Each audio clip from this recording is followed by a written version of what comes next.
मराठे सगळे एकच आहेत.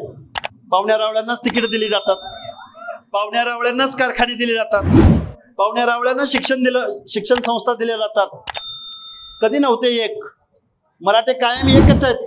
मराठ्यांनी कुठलीच चळवळ लढली या महाराष्ट्रामध्ये? शेतकऱ्यांची चळवळ जोशींनी लढली, शेतकऱ्यांची चळवळ राजू शेट्टींनी लढली, कामगारांची चळवळ अहिल्या रांगणेकर मधु दंडवतींनी लढली, दिबा पाटलांनी लढली.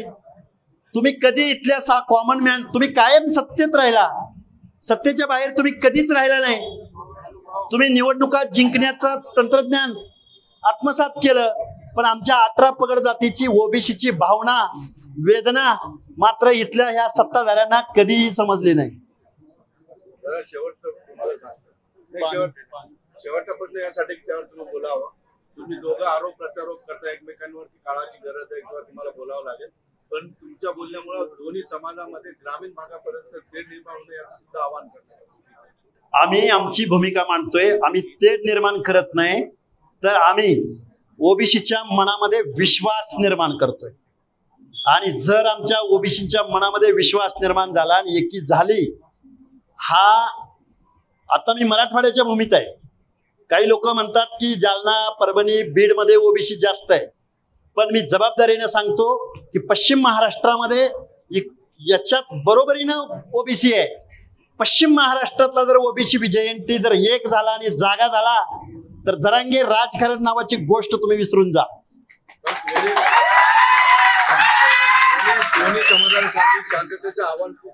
निश्चित महाराष्ट्रातल्या सगळ्या लोकांना माझी कळकळीची विनंती आहे. विचाराची लढाई लढली जाऊ शकते. कधी काळी काट्या कुऱ्हाडी तलवारी वेपन्सद्वारे लढाई लढली जायची. आता लढाई विचारानं लढावी लागेल. हे कायद्याचं राज्य आहे.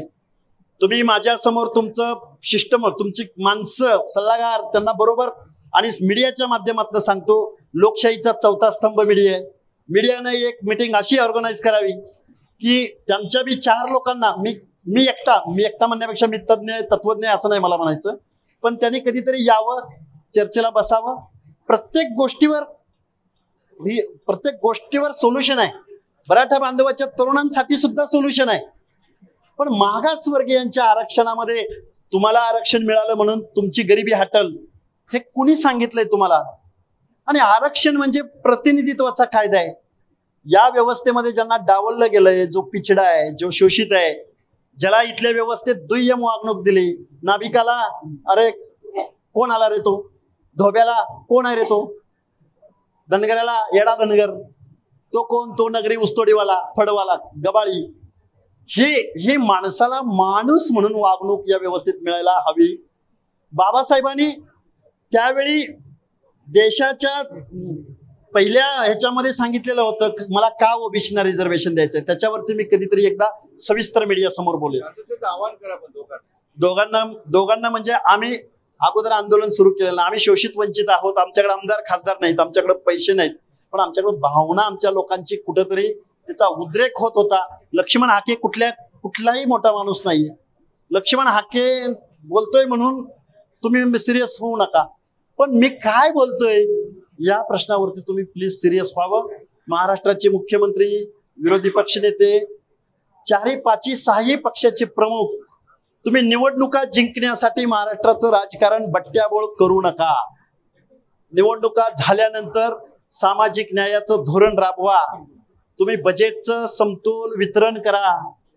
तुम्ही इम्पेरिकल डाटा गोळा करा. महाराष्ट्राची सामाजिक स्थितीगतीचा आढावा घ्या. हे कॉन्स्टिट्यूशन मध्ये पण सांगितलंय, घटनेमध्ये सांगितलंय, आढावा घ्या. दर 10 वर्षाला कोण पुढे आलाय, कोण प्रगत आहे. आणि मराठा समाज मागासला असेल तर मग पुढारलेला कुठला समाज आहे? ओबीसी पुढारलाय का? या प्रश्नाचं उत्तर इथल्या जबाबदार शासनकर्त्यांनी द्यावं. एकच शेवट की मनोज जरांगेंच्या विचाराशी 100% सहमत असलेला संपूर्ण मराठा समाज नाही, अनेकांचा विरोध आहे, हे तुम्ही विचारता? मला त्या गोष्टीची पूर्णपणे जाणीव आहे. मी एक उदाहरण तुमच्या समोर घेईन. प्रवीण गायकवाडांशी माझी तास चर्चा होते, आमची बोलणं चालणं होतं. प्रवीण गायकवाडांचं आमचं बऱ्यापैकी ह्या सगळ्या गोष्टीवर खूप चांगलं आमच्या दोघांचं, म्हणजे मी त्यांचा समर्थक आहे किंवा ते माझे समर्थक आहेत असा कुणीही अर्थ घेऊ नये, पण आपल्याला ते, कारण आमचा संवाद बऱ्याच वेळा झालाय, या संवादामधून खूप चांगला पुढं निष्कर्ष निघू शकतो. परंतु संवाद साधायचा नसेल आणि आक्रस्ताळ्या भाषेत नेत्यांना टार्गेट करायचं असेल, नेत्यांना हे करायचं असेल, तर मला वाटतं हे लोकशाहीला धरून नाही. ते गरजवंतांची लढाई लढत आहेत असं ते म्हणत असतात. गरजवंतांची लढाई जर म्हणत असते तर सरसकट कशाला बोलले असते. गरजवंतांच्या मागण्या केल्याच पाहिजेत. आम्ही संवेदनशील आहोत. मी एवढी 18 पगड जातीच्या धोरणाविषयी मी एवढी संवेदनशील बाजू मांडत असेल तर माझा काकासाहेब शिंदे नावाच्या कार्यकर्त्यानं आत्महत्या केली. मला वाटतं अनेक आत्महत्या मराठा समाजाच्या तरुणांनी केलेत, पण त्यांना कुणीतरी सांगितलंय की आरक्षणमुळे आम्ही असं झालोय. असं नाहीये. आरक्षणामुळे ओबीसी खूप पुढे गेलाय असं नाहीये.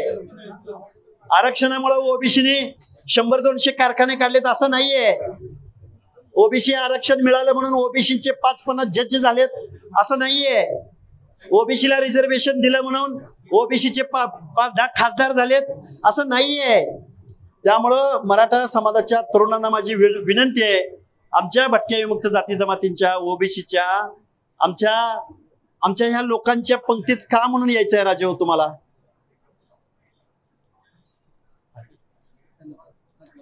ओबीसी नेते किती एकत्रित येऊ द्या, मी एकटा पट्ट्या येतो उभा म्हणून त्यांनी दंड ठोकला.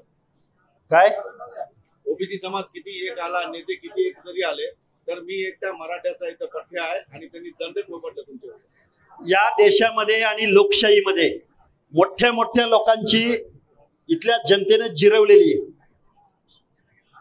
त्यामध्ये अटल बिहारी वाजपेयी साहेबांचा स्वर्गीय त्यांचा सुद्धा पराभव झालेला आहे. इंदिरा गांधीजींचा सुद्धा पराभव झालेला आहे. द्विराष्ट्राचा मुख्यमंत्री सखा पाटील, अनभिषिक्त राजकारणातला सम्राट, त्याचा सुद्धा इथं पराभव झालेला आहे. ती माणसं सम्राट तर होती राजकारणातली, पण तू कुठलं काय आहेस, तुझा अजून स्वॉट अनालिसिस तुम्ही करावं. त्यामुळे तुम्ही असल्या लोकशाहीमध्ये धमक्या देऊ नका. बाबासाहेबांनी सांगितलं होतं, राजा हा मतपेटीद्वारे जन्माला येतो. त्यामुळे असं कुणाला तरी काहीतरी चॅलेंज या लोकशाहीमध्ये करण्याच्या भानगडीत पडू नका. 18 पगड जातीची माणसं आज निश्चित आम्ही एकत्र नाही होत, मान्य आहे आम्हाला. निवडणुका जिंकण्याचं स्टॅटिस्टिक्स आमच्याकडे नाही किंवा आमच्याकडे मॅन मनी मसल पॉवर नाही, पण आम्ही भविष्यात आमच्या मताचा, लाख मोलाच्या मताचा वापर करून प्रबोधनाच्या माध्यमातून या महाराष्ट्रातला ओबीसी, विजयंती, एसबीसी आणि आमच्या बरोबर मुस्लिम बांधव आणि आमच्या बरोबर, मी माझं कॉन्सन्ट्रेशन त्यावर आहे. माझ्या बॉडीत त्रास होईल तुम्हाला म्हणून. तर आम्ही या प्रश्नाचं उत्तर येणारा काळ देईल. लक्ष्मण हाके प्रत्येक प्रश्नाचा प्रतिवाद करायला तयार आहे. आता भुजबळांना टार्गेट करायचा प्रयत्न करू नका. जरांगे साहेब, तुम्ही मुंडे बंधू भगिनींना टार्गेट करायचा प्रयत्न करू नका. महादेव जानकरांना, गोपीचंद पडळकरांना टार्गेट करायचा प्रयत्न करू नका. एकाला टार्गेट करायचं आणि बाकी आमचे भाऊ भाऊ म्हणायचं असलं कूटनीती बंद करा. हा लक्ष्मण हाके, जरांगे तुमच्या प्रत्येक प्रश्नाला विथ लॉजिक उत्तर देणार आणि तुमचा प्रत्येक गोष्टीला तयार असेल इथून पुढे. मी जर मुख्यमंत्री, मग आत्ताचे तुमचेच मुख्यमंत्री आहेत ना, ते स्वतः मुख्यमंत्री. जादूची कांडी आहे का तुमच्याकडं?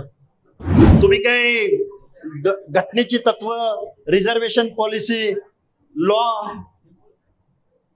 तुम्ही मुख्यमंत्री झाला म्हणजे या सगळ्या यंत्रणा, स्वायत्त यंत्रणा काय तुम्ही ताब्यात घेणार का? त्यामुळे जरांगे मुख्यमंत्री व्हा, काय व्हा, तुम्हाला शुभेच्छा आहेत. पण कॉन्स्टिट्यूशनला कुठल्याही प्रकारचे थ्रेड्स इथं कुठलाच सम्राट, कुठलाच पंतप्रधान पोहोचवू शकत नाही. आम्ही ओबीसी मध्ये जाणार नाही, तर ओबीसी आमच्यात आहे. ते त्यांनाच विचारा या प्रश्नाचं उत्तर, म्हणजे काय असतं ते. काही बोलायचं, प्रत्येक आंदोलनाला प्रत्येक वेगळी मागणी करायची. आम्ही सहन करतोय. शोषित, वंचित, पीडित बांधव सहनशील आहे. या महाराष्ट्रामधल्या माझ्या मराठा तरुणांना माझी कळकळीची विनंती आहे, या महाराष्ट्रामधली छत्रपती शिवरायांची पॉलिसी तुम्ही अभ्यासा. छत्रपती शिवाजी महाराजांनी 18 पगड जातीला बरोबर घेतलंय. म्हणून या महाराष्ट्राची माती, महाराष्ट्राची ओळख देशात वेगळी आहे. तुम्ही या महाराष्ट्रातला सलोखा भाईचारा बिघडवू नका. ओबीसीनं कधीही कुठलंही कधीही कायदा हातात घेतलेला नाही, कधी या गोष्टी झालेल्या नाही. तुम्ही जे काय बोलताय, आंदोलन करताय, हे ओबीसी समाजाचं नाही तर तुमच्या पण कुणीतरी करून घेते आणि छगन भुजबळांचं नाव घेतलंय. तुमचं आंदोलन किंवा तुम्ही स्पॉन्सर आहात, त्यांना सांगा. मीडियावरती तुम्ही बातम्या दाखवताय, इथं 18 पगड जातीची माणसं येत आहेत, इथं बंजारा येतोय, इथं वंजारी येतोय, इथं बेरेड रामोशी येतोय, इथं नाभिक सुतार लोहार कुंभार येतोय, गुरव घडशी परीट येतोय, इथं गोंधळी येतोय. काल गोंधळ्याने इथं येऊन गोंधळ घातलाय. आत्ताही आलेत ते आणि वाद्यासह आलेत. ही रयत छत्रपती शिवाजी महाराजांची होती आणि छत्रपती शिवाजी महाराजांचं राज्य सस्टेन करण्यासाठी जीवा महाले शिवा काशीत जीवाची कुर्बानी केली. मदारी मेहतर जीवाची कुर्बानी केली. आमचा बहेरजी नाईक हेर खात्याचा प्रमुख आहे. आमचा चित्रकथी समाज जो गोंधळ घातला जातो, जो आपल्या हातवारेद्वारे एका वेगळ्या भाषेमध्ये छत्रपती शिवरायांच्या राज्यातला तो हेर खातं होतं.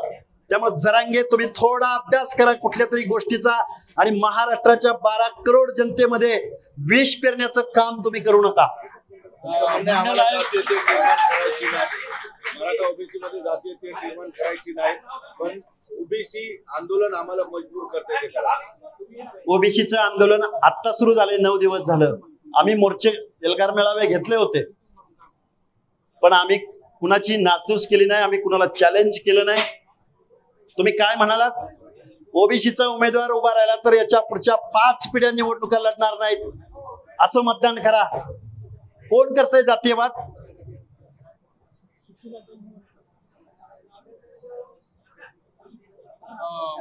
मंडल आयोग चॅलेंज होऊ शकतो असा पुनरुच्चार त्यांनी केला. मंडल आयोग चॅलेंज करायला, अरे महाराष्ट्राची बात सोडून दे. तुला नॉर्थ आहे, साऊथ आहे. नॉर्थ साऊथ मधल्या लोकांना अजून महाराष्ट्रात काय सुरू आहे माहिती नाही. मंडल आयोग चॅलेंज होणं एवढं सोपं वाटतं का? देशाचा पंतप्रधान राहील का जाग्यावर? जरांगे दलित आणि मुस्लिम समाजाला एकत्रित घेऊन मोठ बांधण्याची भाषा करत आहेत. दलित आणि मुस्लिमांना बरोबर घेऊन जरांगे साहेब आत्ताच झालेल्या लोकसभेमध्ये तुम्हाला मुसलमानाची मतं चालली, पण तुम्हाला जलील चालले नाहीत. तुम्हाला दलितांची मतं चालली, पण तुम्हाला आनंदराज आंबेडकर, बाळासाहेब आंबेडकर चालले नाहीत. कुठली दलिताची आणि मुसलमानाची भाषा तुम्ही बोलताय? आणि या दोन्ही बांधवांना सुद्धा, या समाज बांधवांना माझी विनंती आहे, आपण दलित, मुस्लिम, SC, ST, OBC, SBC, VJNT आपण सगळेजण एकत्रित येऊया, बसूया. आपला कोण परका कोण या गोष्टींचा आपण निश्चित विचार करूया. वाद केला नाही. भुजबळ साहेब असेल, लक्ष्मण हाके असेल, प्रकाश शेंडगे असतील, महादेव जानकर असतील, गोपीचंद पडळकर असतील, मुंडे बहीण बंधू असतील, माननीय वडेट्टीवार साहेब असतील, ही माणसं या महाराष्ट्रातल्या जाती उपजातीसह 492 जातीची भाषा बोलतात. आणि जरांगे तुम्ही फक्त एका जातीची भाषा बोलताय. मग नक्की जातीयवादी कोण? या प्रश्नाचं उत्तर महाराष्ट्राला हवंय. म्हणजे आम्ही गेले 7-8 महिने आम्ही शांत बसलो. आम्ही तुमची प्रत्येक गोष्ट पाहत राहिलो. जरांगे तुम्ही संविधानिक मार्गाने आंदोलन तुमची चालली होती, आम्ही पाहत होतो. पण जरांगे तुम्ही बीड शहर जाळलं, टार्गेट करून ओबीसी नेत्यांना बदनाम केलं, हॉटेल जाळली, घरं जाळली लोकप्रतिनिधींची. आणि जरांगे जातीयवाद नक्की कोण करतंय? ओबीसी समाजाने एकत्रित यावं, नेत्यांनी एकत्रित यावं, पण आमच्या नोंदी रद्द करा म्हणून नाही, तर मग आम्ही उभे राहू. म्हणजे काय तुम्ही खाडाखोड करून नोंदी तयार करणार का? मी माझं उपोषण सुरू झालं त्या दिवसापासून अर्लियर करेक्शन आत्ता माझ्याकडे पुरावे तुम्हाला दाखवायचं म्हणलं तर पेनानं खोडलेले, नावाच्या पुढं कू, नावाच्या मागं कू. इथल्या सगळ्या स्क्रुटिनी करणाऱ्या अधिकाऱ्यांना, म्हणजे जात पडताळणी अधिकाऱ्यांना आणि जात प्रमाणपत्र इश्यू करणाऱ्या सगळ्या अधिकाऱ्यांना माझे हात जोडून कळकळीची विनंती आहे. या बोगस नोंदी आणि या बोगस नोंदी संदर्भात महाराष्ट्राचे मुख्यमंत्री आणि सर्व मंत्रिमंडळाला माझी विनंती आहे, तुम्ही एक जात प्रमाणपत्र जर कॉमन मॅननं जर काढलं तर त्याला 2 वर्षापासून 6 वर्षापर्यंतची त्याला सजा देता तुम्ही जर लाखो सर्टिफिकेट जर बोगस डॉक्युमेंटच्या द्वारे काढत असाल आणि गव्हर्नमेंटच्या संरक्षणात काढत असाल तर मग या ओबीसीनी आरक्षण संपलं असं समजायचं का? लॉ म्हणजे न्याय व्यवस्थेला सुद्धा ही माझी विचार नाही. आणि जात पडताळणी आणि जात प्रमाणपत्र इश्यू करणाऱ्या या स्वायत्त संस्था आहेत त्यांना सुद्धा माझी कळकळीची विनंती. आम्ही कोर्टात गेलोय, आमच्या 80 लाख हरकती आहेत, त्याच्याबद्दल आम्हाला श्वेतपत्रिका म्हणजे काय म्हणणं आहे शासनाचं याचं आम्हाला उत्तर हवं आहे. ओबीसीचं फक्त 14% आरक्षण आहे, वरचं आरक्षण काढून द्या ही मागणी सुद्धा त्यांनी केली. 14% आरक्षण कुणी ठरवलं? कुणी ठरवलं? मंडळ असं त्यांचं म्हणणं. मी काय म्हणतोय, जरांगे साहेब तुम्ही थोडस आरक्षण पॉलिसी विषयी समजून घ्या. मंडल आयोग सहजासहजी आलेला नाही. मंडल आयोग सहजासहजी आलेला नाही. मंडल आयोग परत एकदा सांगतोय, जबाबदारीने सांगतोय, या देशामध्ये ओबीसींना आरक्षण, ओबीसी बांधव आहेत सगळे, तुम्ही सुद्धा कान खोलून ऐका. ओबीसींना आरक्षण मिळावं म्हणून 340व कलम बाबासाहेबांनी लिहिलं, 341, 42 एसटी आणि एससीला लिहिलं. त्या 340 कलमामध्ये डॉक्टर बाबासाहेबांनी ओबीसीच्या आरक्षणाचा आग्रह धरला. पण इथल्या व्यवस्थेनं ओबीसींना आरक्षण देण्यासाठी ज्यावेळी मोरारजी देसाई सरकार आलं 78-79च्या दरम्यान, त्यावेळी मंडल आयोग निर्माण झाला. पण तो मंडल आयोग इम्प्लिमेंट व्हायला व्हीपी सिंगांना पंतप्रधान व्हावं लागलं आणि व्हीपी सिंग पंतप्रधान झाल्यानंतर 90च्या दरम्यान मंडल आयोग इम्प्लिमेंट केला. परत तो कोर्टात चॅलेंज झाला. कोर्टामध्ये आमच्या ओबीसीच्या सगळ्या नेत्यांनी लढाई लढली. त्यामध्ये लालू प्रसाद यादव असतील, रामविलास पासवान असतील, नॉर्थ मधली मंडळी, साऊथ मधली मंडळी, माझ्या महाराष्ट्राचा विचार करायचा झाला तर स्वर्गीय प्रतापराव ढाकणे असतील, स्वर्गीय दिवा पाटील असतील, भरपूर अण्णाडांग, शिवाजीराव बापू शेंडगे, या सगळ्या लोकांच्या रेट्यामुळं या महाराष्ट्रामध्ये मंडल आयोग इम्प्लिमेंट झाला आणि सगळ्या लोकांना एक सामाजिक न्यायाचं धोरण राबवण्याच्या दृष्टिकोनातून या महाराष्ट्रामध्ये 29% ओबीसी आणि एसबीसी ला आरक्षण दिलं गेलं. त्यामुळं जरांगे बोलताना सावधगिरीनं आणि सल्लागाराकडून योग्य सल्ला घेऊन बोलत जावा. त्यांनी असं म्हटलेलं आहे त्या मागण्या चांगल्या आहेत म्हटले ते, आणि मराठा समाजाच्या नेत्यांच्या आता डोळे उघडतील, त्यासाठी मराठे एक होते. तुमच्या मागण्या आज मराठी एक नाहीये. मराठे संयुक्त महाराष्ट्र झाला तेव्हापासूनच मराठी एक आहेत. यशवंतराव चव्हाणांना ग. माडखोलकर नावाच्या एका पत्रकार कम लेखकानं एक प्रश्न विचारलेला होता. यशवंतरावजी, तुम्ही संयुक्त महाराष्ट्र कलश आणलात, हा महाराष्ट्र मराठ्यांचा होणार का मराठी माणसांचा होणार, 18 पगड जातींचा होणार? त्यावेळी आभाळा एवढी उंची असणाऱ्या आणि संवेदनशील नेतृत्व असणाऱ्या यशवंतराव चव्हाणांनी या महाराष्ट्राला सांगितलं होतं, ग. माडखोलकरांना सांगितलं होतं की हा महाराष्ट्र मराठी माणसांचा होणार. पण आज झालंय का?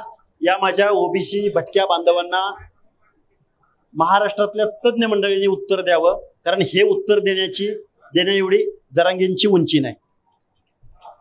29% आरक्षणापैकी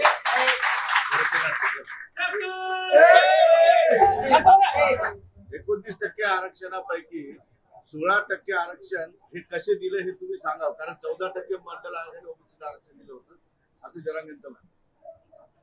जरांगे आणि मंडल आयोग इम्प्लिमेंट करणारं तत्कालीन धोरण, जरांगे आणि जरांगेचे सल्लागार हे नेहमी शरदचंद्रजी पवारांवर अटॅक करत आलेले आहेत, कायम त्यांना ते दोष देत आलेले आहेत. पण ज्यावेळी आपण बर्ड व्ह्यूनं म्हणजे ज्यावेळी आपण महाराष्ट्र डोळ्यासमोर ठेवतो त्यावेळी 50%च्या आतलं रिझर्वेशन असेल किंवा प्रत्येक माणसाला प्रतिनिधित्व देण्यासंदर्भातला विषय असेल, जे धोरण मंडल आयोगाला अटॅच या महाराष्ट्रात राबवलं गेलं राबवलं गेलं म्हणण्यापेक्षा सुरू झालं. म्हणूनच महाराष्ट्राला पुरोगामी महाराष्ट्र म्हटलं जातं. हे जरांगेंनी लक्षात घ्यावं. 70 वर्ष ओबीसीचं आरक्षण तुम्ही फुकट खाल्लं असा एक त्यांचा आरोप आहे. मिस्टर जरांगे, तुम्हाला आरक्षणातलं एक 0.0 सुद्धा नॉलेज नाही. देशाला स्वातंत्र्य मिळून 78 वर्ष पूर्ण झाली, पण मंडल आयोग इम्प्लिमेंट होऊन 27-28 वर्ष झालेत आणि 70% जावई शोध जरांगे काढला कुणी? म्हणून मी कायम सांगतोय, जरांगे तुमची लायकी नाही माझ्या समोर बोलायची. तुमच्या सल्लागारांना माझ्या समोर बोला, कारण मंडल आयोग इम्प्लिमेंट 93-94 ला झालाय आणि 70 वर्ष आणली कुठून? अरे याला शिक्षण द्या पहिलं, याला पॉलिसी शिकवा अगोदर. माझी चिडचिड होते, मला मान्य आहे, मी थोडस एकेरी बोलतोय. महाराष्ट्रात ह्या वेदना आहेत आमच्या, म्हणून हे शब्द येत आहेत माझ्याकडे. त्यामुळे 70 वर्ष कुणाचं खायचा प्रश्नच येत नाही. आणि 27-28 वर्षात तर काय मिळाले? ध्यान देऊन सगळ्यांनी ऐका. ते नेहमी छगनराव भुजबळांना, आमच्या ओबीसीच्या नेत्यांना टार्गेट करताना म्हणतात की भुजबळ तू सगळं खाल्लंय. या जरांगेंना माझा एक सवाल आहे, या महाराष्ट्रामध्ये आत्ताच कालचं सुद्धा बजेट, म्हणजे एकनाथ शिंदे साहेब मुख्यमंत्री झाल्यानंतर सुद्धा या महाराष्ट्रामध्ये 60% ओबीसींना, म्हणजे 50%हून जास्त ओबीसींना 100%पैकी 1% सुद्धा बजेट या महाराष्ट्रानं राबवलं नाही. जरांगे, हु इज लॉ मेकर आणि हु इज लॉ इम्प्लिमेंटर? आमदार कोण, खासदार कोण, मुख्यमंत्री कोण? मराठीच ना. ओबीसीला 1% बजेट तुम्ही देत नाही आणि कुणी कुणाचं खायचा प्रश्न येतो. आणि जरांगे, जर ओबीसीने खाल्ला असेल 70 वर्ष, म्हणतो तू 70 वर्ष सोडून दे, 27-28 वर्ष ओबीसीना रिझर्वेशन कायद्यानं मिळालंय. ओबीसीने जर रिझर्वेशन खाल्लं असतं तर ओबीसीचे 400 कारखाने दिसले असते. या महाराष्ट्रात 200 साखर कारखाने आहेत, 100 सहकारी आणि 100 खाजगी. त्यामधले 10-15 कारखाने सोडले तर 90% कारखाने फक्त मराठा समाजाचे आहेत. जरांगे असं म्हणतात की ओबीसी आणि मराठवाड्यामध्ये काडी खऱ्या अर्थाने छगन भुजबळ यांनी लावलेली आहे आणि छगन भुजबळांचं राजकीय कारकीर्द उद्ध्वस्त केल्याशिवाय शांत बसतात. राजकीय कारकीर्द उद्ध्वस्त करायला जनता तयार आहे ना. तू कोण राजकीय कारकीर्द उद्ध्वस्त करणारा? या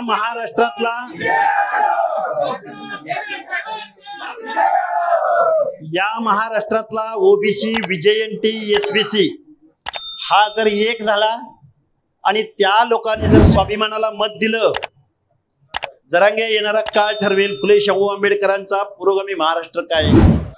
गरजा हिंदुस्तान चॅनलला सबस्क्राईब करा आणि ताज्या घडामोडी जाणून घेण्यासाठी बेल आयकॉनवर प्रेस करा.